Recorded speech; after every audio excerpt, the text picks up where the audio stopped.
რეკლამის შემდეგ პირდაპირ ეთერში ბრუნდებით. სასულიერო პირები იუსტიციის მინისტრისგან დაპირების შესრულებას და ID ბარათებთან დაკავშირებით მოლაპარაკების გამართვას ითხოვენ. რა შესთავაზებს სახელმწიფო იმ პირებს, რომლებსაც ელექტრონული პირადობის მოწმობის აღება არ სურთ.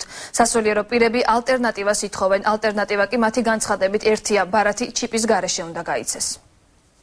ელექტრონული მმართველობის საშიშროება, ასეთია ID ბარათის მოწინააღმდეგეთა მოლოდინი. ელექტრონული მოწმობის ალტერნატიულ საბუთს სასულიერო პირები ბარათში მოთავსებული ჩიპის გარეშე მოითხოვენ. როდესაც ჩვენ ვიცით, რომ ამ მონაცემთა ბაზის მიხედვით იქნება ქონებრივი უფლებები ჩვენი განხორციელებული, ანუ ყველა საჯარო სახელმწიფო ორგანიზაციასთან ამ ID ჩიპიანი ბარათით იქნება ურთიერთობა საჭირო. თავისთავად ცხადია, რომ თუ კი მოხდა რაიმე მონაცემთა შეცვლა, შესაძლებელია, რომ მერე რაიმე ზემოქმედება მოხდეს მსგავსი ტიპის და უთხრან ადამიანს, რომ აი შენ თუ დაუშვათ არ მიატოვებ ეკლესიურ ცხოვრებას, არ მიატოვებ დაუშვათ შენ სარწმუნოებრივ მდგომარეობას თავს, შენ გექნება პრობლემები. ეს ალტერნატივა არის დაშვებული ამ ბარათებთან დაკავშირებით. ეს არის საბერძნეთი, ეს არის მოლდავეთი, ეს არის უკრაინა. ეს ყველგან მიღებულია. და სამწუხაროდ ჩვენ ამ წლების განმავლობაში ჩვენი ეს გულისთქმა საზოგადოების მრავალრიცხოვან წარმომადგენელთა ასე ვთქვათ შეხედულებები დარჩენილია ხმად მღაღადებისა უდაბნო საშინა.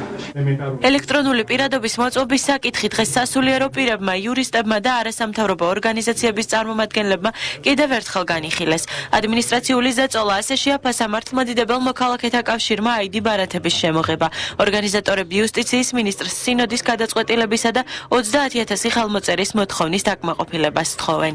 ალტერნატივა ყველას უნდა, იმიტომ რომ ჩვენ სხვა კონფესიის წარმომადგენლებსაც ვესაუბრეთ ყველას აბსოლუტურად, მაგრამ რატომღაც ამ კითხვას არ იდებენ თავს და ეს ძალიან ბევრი რჩის ქმნის და ჩვენ არ გვინდა ურთიერთობის რა თქმა უნდა დაზაბვა, მაგრამ უნდა მეორე მხრიდან იყოს ჯამთელი სიტუაცია. კიდევ ის რომ სახელის და გვარის მეტი იქ შიგნით არაფერი იქნება და წინამთავრობა ასე ვთქვათ სხვა რამეს აპირებდა, ესეც ძალიან ისეთი შეურაცხყოფელი განცხადება არის ჩვენთვის. თითქოს ეს დილეტანტური აზროვნების ავართ ჩვენ. ID ბარათების ალტერნატივის მოთხოვნას ლეგიტიმურად აფასებენ საქართველოს ადვოკატთა ასოციაციაში. იურისტთა ნაწილი კი ადამიანის კონსტიტუციური უფლების დარღვევის ფაქტებზე საუბრობს. საქართველოს კონსტიტუცია, ადამიანის უფლებათა და თავისუფლებათა დაცვის ევროპული კონვენცია, ადამიანის თავისუფლებათა საყოველთაო დეკლარაცია იცავს ადამიანის პირადი ხელშეუხებლობის, წრმენის და რელიგიის ხელშეუხებლობას. ელექტრონული პირადობის მოწმობებისადმი საზოგადოების დამოკიდებულების შესწავლა იუსტიციის სამინისტრომ უკვე დაიწყო.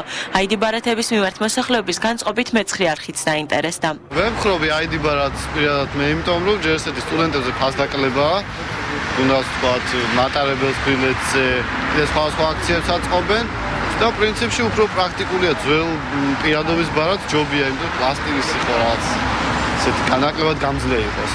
უფრო მოსახერხებელიც არის ახლა თან რაღაც ფუნქციები რო აქვს დამატებული, ჩემთვის უფრო მოსახერხებელი. დანამდვილებით არ ვიცი, მაგრამ აი ეს რაღაცა კოდი რო შედის, არ მინდა, ისეთაც მშვენივრად კარგად ცხოვრობ.